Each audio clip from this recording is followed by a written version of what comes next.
Nongeye kubasuhuza, mbahaye ikaze mu mategeko y'umuhanda.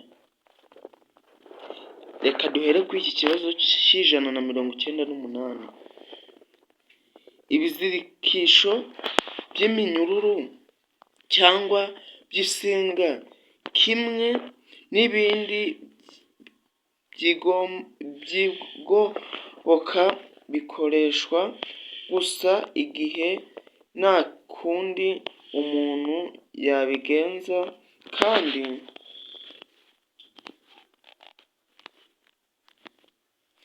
nta kindi bigiriwe uretse gusa kugira ngo ikinyabiziga kigere aho kigomba gukorerwa kandi n'urenze na rimwe kilometero 20 mu isaha.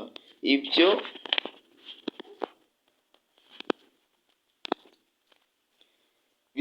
bizirikisho bigaragazwa ku buryo bukurikira: a. Agatambaro gatukura kuri santimetero 50 z'umuhanda. b.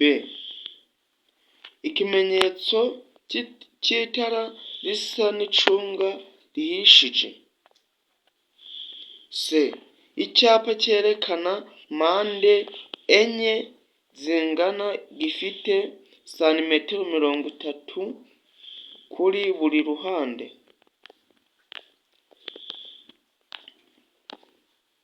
d. Nta gisubizo cy'ukuri kirimo. Mu by'ukuri aha ngaha igisubizo cy'ukuri ni c. Icyapa cyerekana cyera cya mpande enye zingana gifite santimetero 30 kuri buri ruhande. Tujye kuri iki kibazo c'199.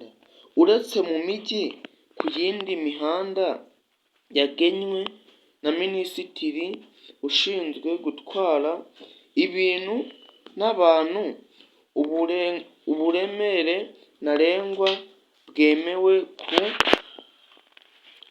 ku binyabiziga bifatanye bifite imitambiko itatu ni: a. Toni 12. b. Toni 16. c. Toni 10. d. Nta gisubizo cy'ukuri kirimo. Mu by'ukuri aha ngaha igisubizo cy'ukuri ni a.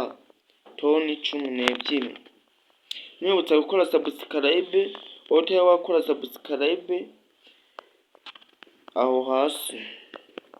Tujye kuri iki kibazo cya 200. Uretse mu mijyi, ku yindi mihanda yagenwe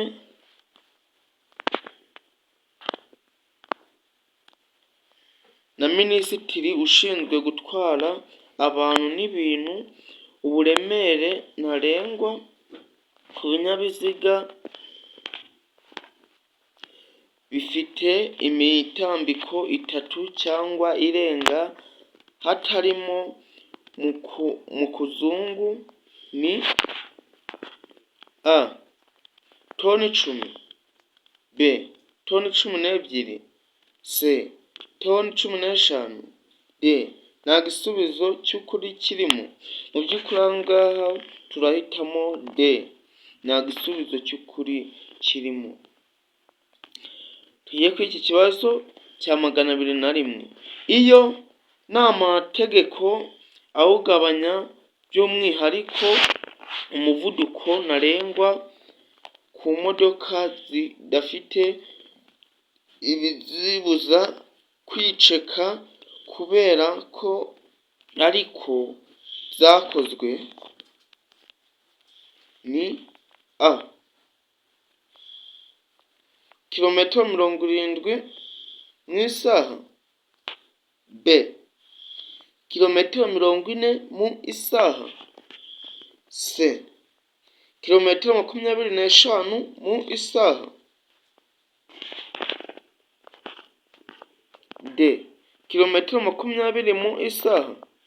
Mu by'ukuri aha ngaha igisubizo cy'ukuri ni C, kilometero 25 mu isaha.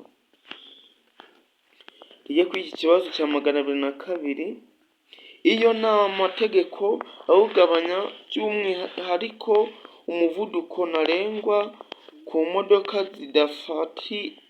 zidafite ibizibuza kwicakagura ko ariko zakozwe, ni A, kilometero 20 mu isaha, B, kilometero 40 mu isaha, C, kilometero 35 mu isaha, D. Nta gisubizo cy'ukuri kirimo. Mu by'ukuri aha ngaha turahitamo D, nta gisubizo cy'ukuri kirimo. Mu by'ukuri urabona ko bino bibazo biba bimeze nk'ibisa, ariko hari ibyo baba bagiye bahinduramo. Hano haruguru batubwiye yuko harimo igisubizo cy'ukuri, ariko aha ngaha batubwira yuko nta gisubizo cy'ukuri kirimo, kandi nawe urabibona ko imodoka igenda kilometero 25 mu isaha, none aha ngaha akaba ari nazo. Tujye kuri iki kibazo cya 203 ari nacyo tunasorezaho. Ikinyabiziga kibujijwe guhagarara akanya kanini aha hakurikira: A, imbere y'ahantu nyabagendwa hinjirwa n'ahasohokerwa n'abantu benshi. B, mu muhanda aho ugabanyijwemo ibisate bigaragazwa n'imirongo icagaguye. C, A na B ni ibisubizo by'ukuri. D, nta gisubizo cy'ukuri kirimo. Mu by'ukuri aha ngaha igisubizo cy'ukuri ni A, imbere y'ahantu nyabagendwa hinjirwa n'ahasohokerwa n'abantu benshi. Sawa, mugire ibihe byiza, naho ubutaha, ndabakunda cyane, Imana ibarinde.